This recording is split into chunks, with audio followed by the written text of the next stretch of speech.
ইতিমধ্যে ইউএসএ এবং ওয়েস্ট ইন্ডিজের মাটিতে শুরু হয়ে গেছে আইসিসি টি-20 বিশ্বকাপ 2024।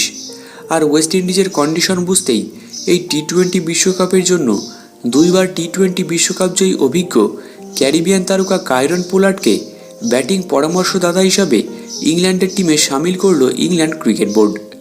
এবারেও টি-20 বিশ্বকাপে এক বিন্দু মাটি ছাড়তে চান না ডিফেন্ডিং চ্যাম্পিয়নরা। তাই শক্তিশালী স্কোয়াড ঘোষণার পর একজন পাওয়ার হিটারকেও ব্যাটিং পরামর্শদাতা হিসাবে টিমে সামিল করেছে ইংল্যান্ড।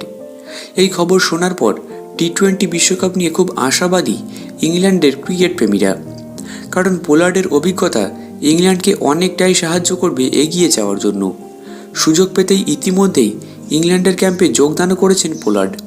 সম্প্রতি ইংল্যান্ডের কোচের সাথে একসঙ্গে কাজও শুরু করে দিয়েছেন পোলার্ড।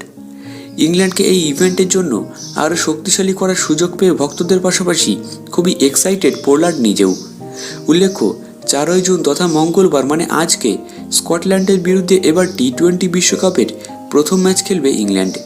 ওই ম্যাচের জন্য টিমকে আরও প্রস্তুত করছেন পোলার্ড।